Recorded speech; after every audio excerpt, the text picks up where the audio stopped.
在战国那个群雄逐鹿、刀光剑影的时代，有一个人，他用鲜血和铁血写下了自己的传奇。他不是孔子的弟子，也不是贤明的君王，但他却是那个动荡年代最令诸侯震惊的军事奇才。他的名字是战国历史上最具争议的一个吴起。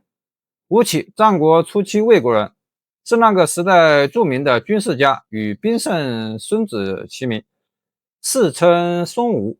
虽然在军事才能上，他可以和孙武比肩，可是因为他急功近利，品性遭到质疑，因此他的声望终究要逊于孙子。吴起喜好用兵布阵，一心想建功立业，扬名天下。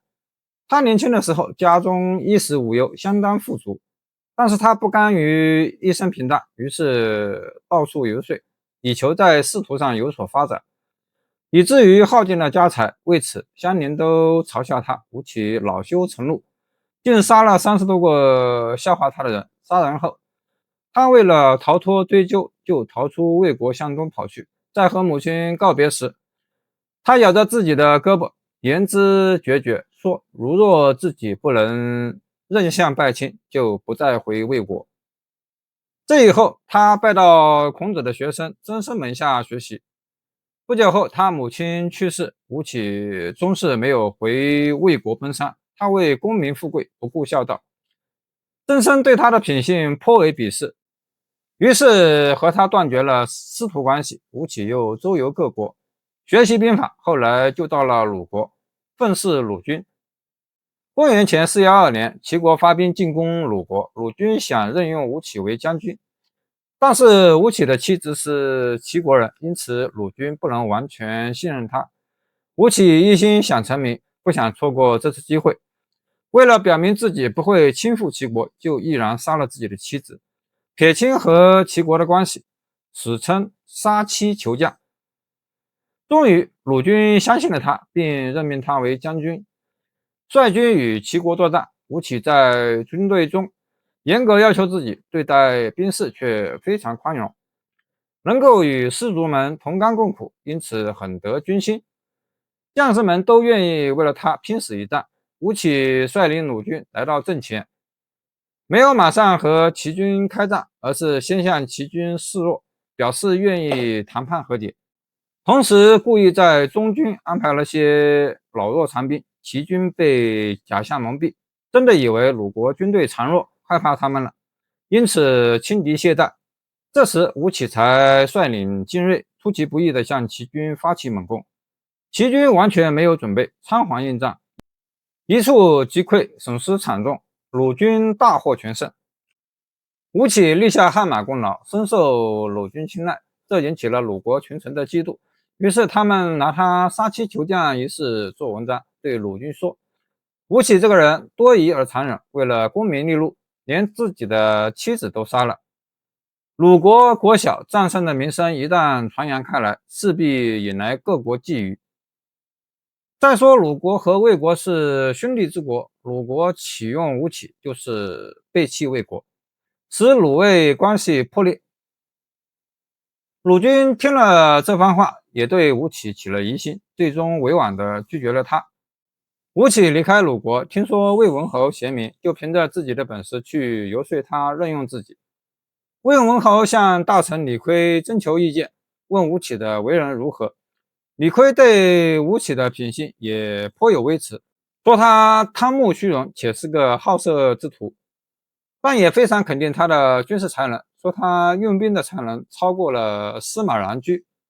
这时魏国要和秦国作战，于是魏文侯任命吴起为主将，率军攻打秦国。吴起做主将，和最下层的士卒同衣同食，睡觉不铺垫褥。秦军不乘车骑马，亲自背干粮，和士兵们同甘共苦。士卒中有人生了恶性毒疮，吴起就用嘴为他吸脓。这件事传到了这个士兵的母亲耳中，这位母亲放声大哭。别人不解地问：你儿子不过是个无名小卒，将军却如此厚待他，亲自为他吸取疮上的脓，你为什么要哭呢？那位母亲回答道：我不想这样。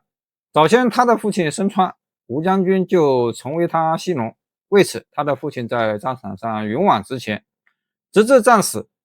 现在吴将军又给我的儿子息农，他早晚也会和他父亲一样战死沙场，所以我才哭啊。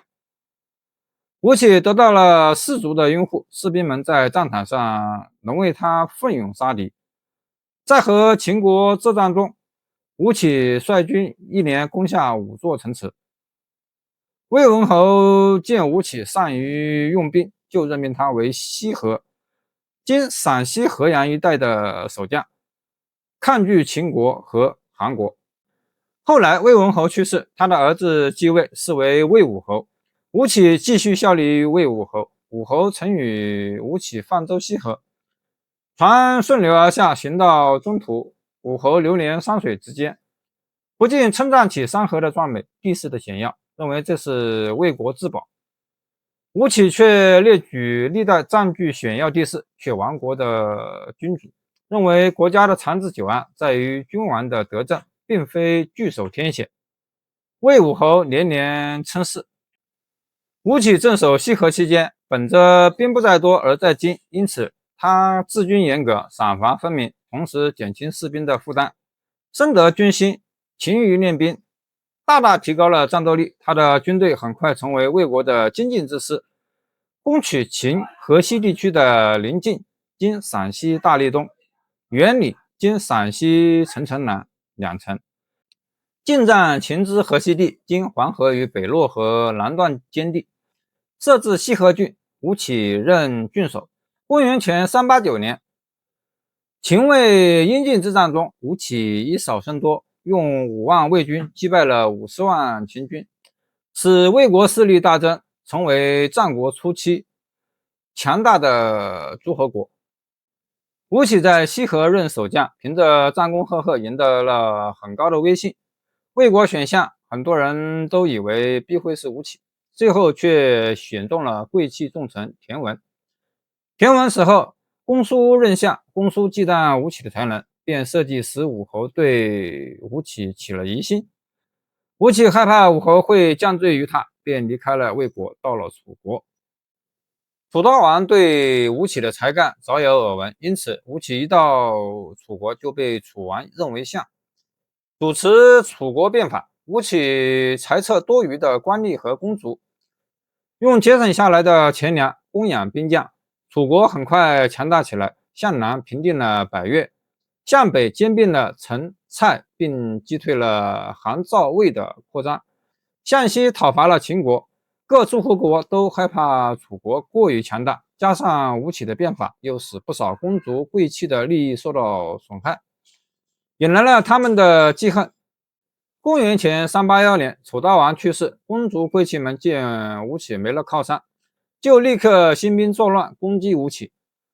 吴起为了保命，躲到楚悼王的尸体旁边，没想到叛军竟无所顾忌，用箭向吴起乱射，连楚悼王的尸体也中了箭。后来太子即位，是为楚肃王，追究因诛杀吴起而射中悼王尸体的人，灭了70多家曾祖，间接为吴起复仇，也是为其变革扫除障碍。楚肃王虽车裂吴起尸身，并废除部分激进策略，但多数仍被延续，为日后楚魏王争霸奠定基础。